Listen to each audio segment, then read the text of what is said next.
Welcome back to statistics. Significance tests evaluate beliefs, or what we call hypotheses, in light of data. We've seen how significance tests operate at sort of a general level and, in particular, how they relate to confidence intervals, but we want to look a little deeper now. There's several stages in carrying out a significance test. The first stage is formulating the beliefs, or again, hypotheses, to use the word we use in statistics, that are under consideration in a significance test. So in this short video, I'd like to go through the different kinds of hypotheses that we'll be considering in our significance tests and how to formulate them based on a description of a real world problem or scenario in which we want to make some conclusions. So let's see what that involves.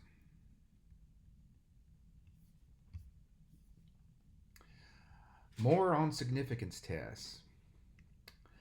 Framing the hypotheses. Again, the hypotheses of a significance test are the beliefs or claims that are to be tested in the light of sample data. In our work, every test will consist of two competing hypotheses. In other contexts, there can be more than two hypotheses in play. But again, for the work we'll be doing, there will always be two. The null hypothesis, which we denote by H sub 0, is a claim of no effect or no difference or no change. While the alternative hypothesis, which we denote by H sub A, is a claim of some kind of effect, some kind of difference, or some kind of change. So let's look at each of these individually. The null hypothesis, again, means a belief in no effect being present, no difference being present, no change being present.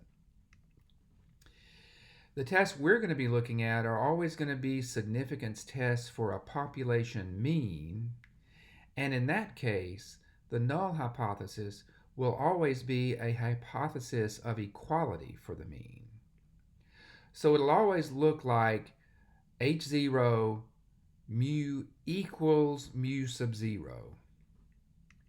Here, mu sub 0 just stands for whatever particular value represents no change in the mean, or no effect on the mean, or no difference in the mean. This value, mu 0, is called the null value for the test. In any specific test, it'll be a number, right? What about the alternative hypothesis?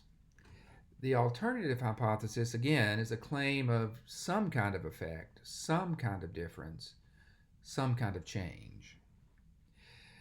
But in contrast to the null hypothesis, there's more than one form the alternative hypothesis can take, because there's more than one way that an effect or a difference or a change can play out.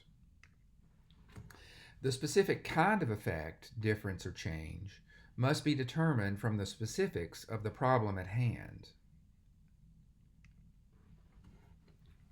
But in general, in a test for a mean, the alternative hypothesis will always be a hypothesis of inequality for the mean.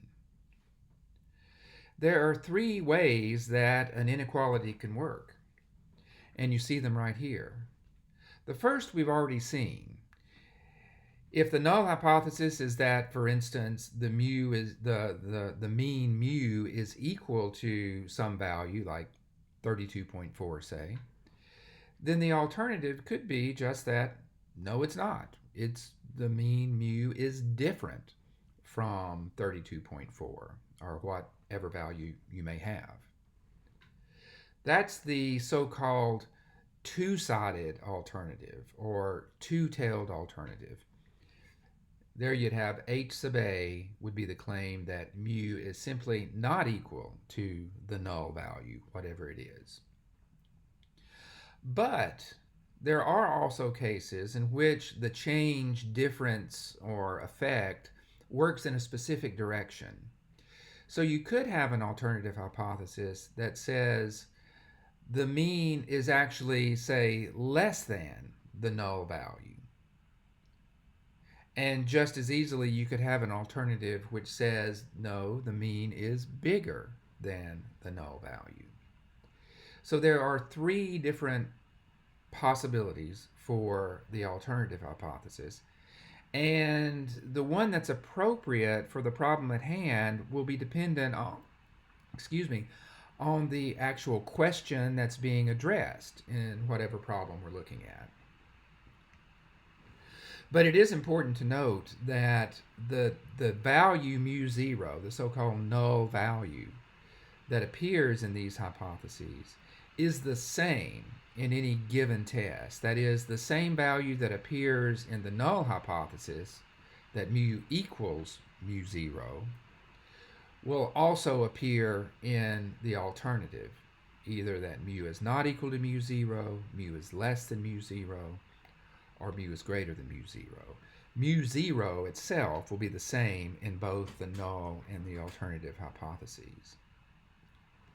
So what I'd like to do is just run through three real-world sort of scenarios where a significance test is called for, and go through the process of framing the hypotheses so that the significance test we set up is appropriate for the question that's being addressed in the real-world scenario. So let's take a look at our first example. SAT prep course. Suppose that you're a company and you have designed a preparation course for the SAT math exam. You'd like to see whether your course actually works. This question could be addressed by a significance test of a certain type. How would that work? Well, let's dive into the specifics. Scores on the math portion of the SAT are normally distributed in any given year, and the mean among all test takers is usually around 500. That's a population mean. A company offers a SAT preparation course that is intended to help students improve their scores. Does their course actually work? To answer this question, they choose an SRS of 60 students, and these 60 students take the company's course.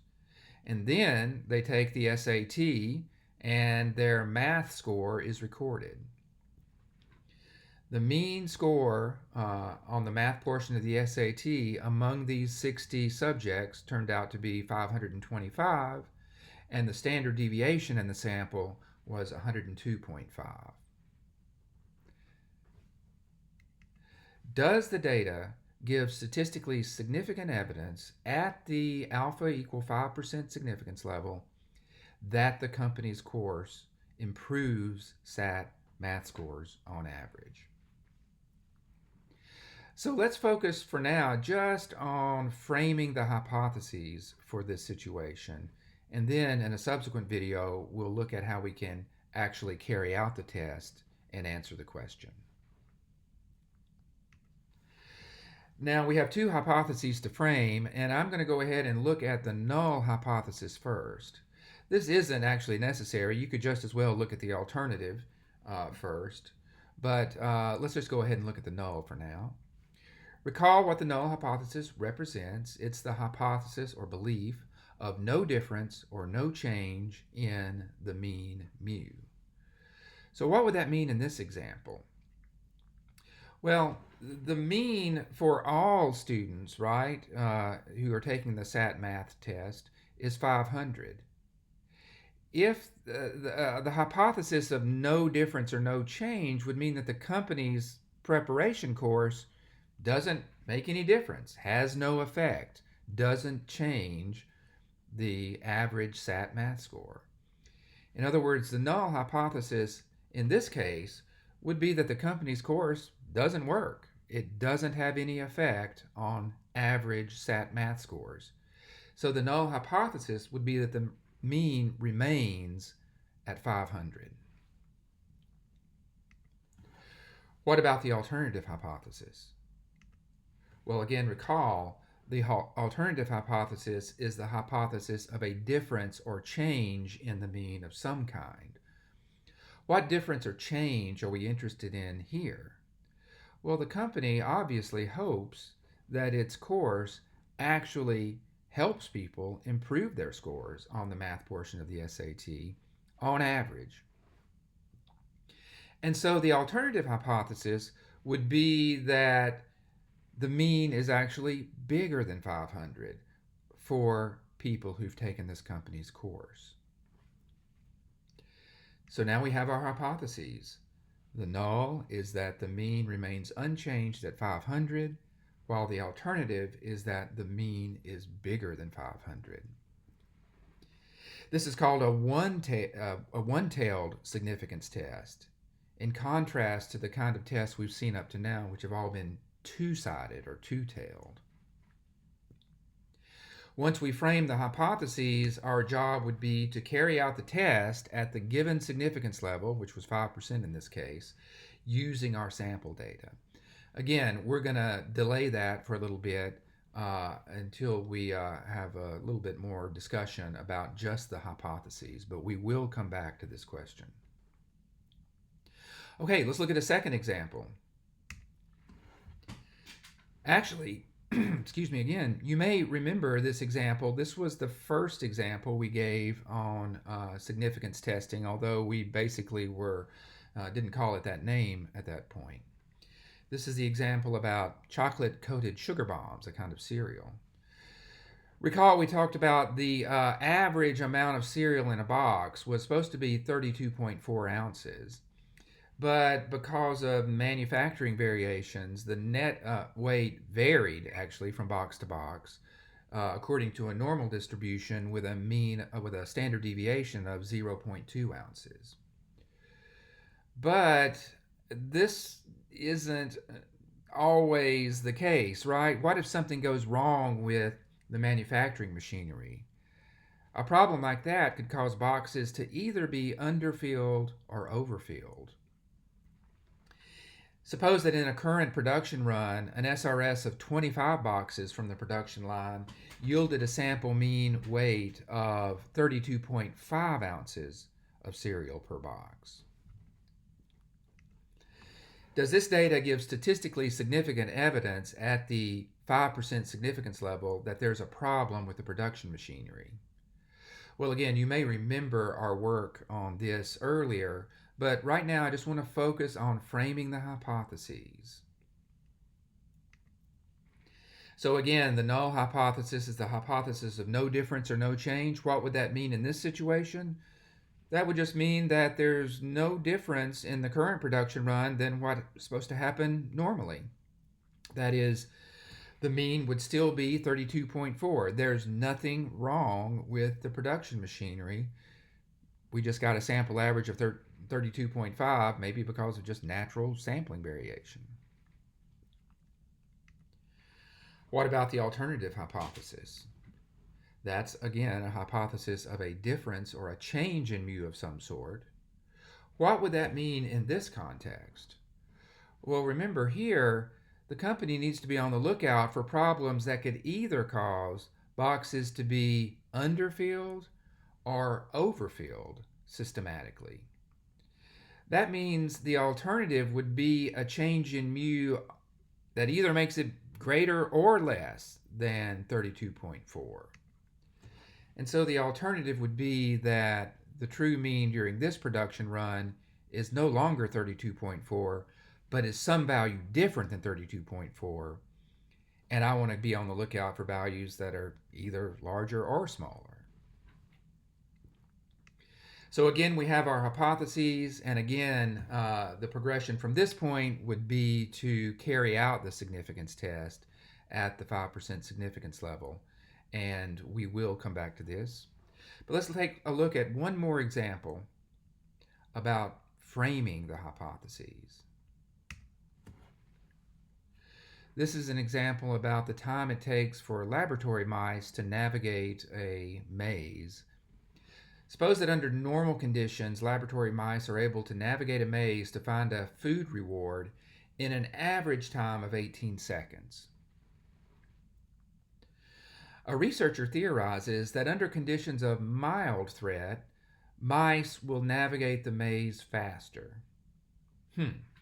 That's an interesting theory. You can see why it might be plausible. You might think that, for instance, under conditions of mild threat, adrenaline would get going in the little mice, and that would cause them to navigate, to traverse the maze quicker. On the other hand, a condition of severe threat might effectively paralyze the mice, right? And so you can kind of see some logic to this belief. To test it, the researcher conducts a study in which mice are exposed to a loud sound, nothing too, maybe just a percussive sound like a clap or something like that. And then they're released into the maze. Suppose the researcher finds that an average time of 21.7 seconds with a standard deviation of 3.5 seconds is obtained in a sample of 36 mice under these conditions. Do these data give statistically significant evidence for the researcher's belief or theory that the mice will navigate the maze faster? Well, again, holding off on the details, let's just focus on formulating the hypotheses. So again, thinking about the null, what would a hypothesis of no difference or no change mean? In this case, it would mean that the loud noise just has no effect on the average performance of the mice. In other words, they would still navigate the maze in the same average time of 18 seconds. What about the alternative hypothesis? Again, that's the hypothesis of some kind of change or difference.